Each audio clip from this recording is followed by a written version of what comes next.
Hitoy amin'ny fihaonana amin'ny ministeran'ny vola sy ny teti-bola, ny fihaonana izay notanterahana teo amin'ny mpampianatra mpikaroka sy ny mpikaroka mpampianatra miaraka tamin'ny sekretera jeneraly ny ministeran'ny fampianarana ambony sy ny fikarohana siantifika ny maraina teo.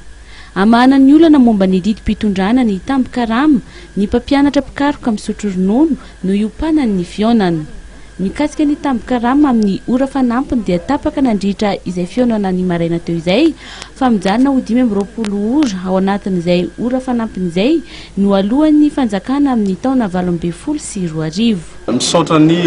ministera PIA tamin'ny fampidiniana sy ny fandraisany anay zany satria marina tokoa ny teneniny sekretera jeneraly ministera teo fa misy zany fihaonana eo anivon'ny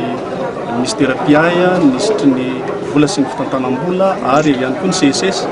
mba ametrahana fanazavana misy kokoa amin'ny fanatanterahana n'ilay arrêté hanomezana ny indemnité de recherche mankany amin'ny retraite ho an'ireo retraité chercheurs ary misy ny fampanantenana zany teo fa tokony ho isy ny geste teknika mba ataon'ny tompon'andraikimpanjakana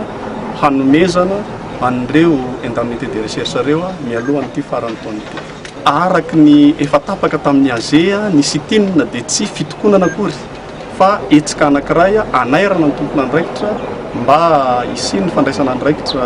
hoe mivantana kokoa zany dia izahay moa fampiresaka foana ary misy foana mifampidiniana eo anivon'ny ministera PIA izay ankasitrahana an'izareo zany eto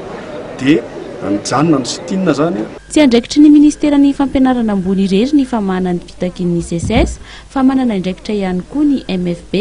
izany indrindra no antony ny fihaonana eo amin'ny telitota. Mety amin'izay fifanakalosan-kevitra sy fifanomezana vaovao zay ka fanaraka izay fa mbola hitoy fampidinio misy fotoana tsy maintsy hojerena miaraka amin'ny ministera fitantanam-bola sy ny teti-bola azahoana mamaritra kokoa ilay olana kely mbola misy famaritana ilay zo efa voafaritra ao anatin'ny tety mpiarana arrêté.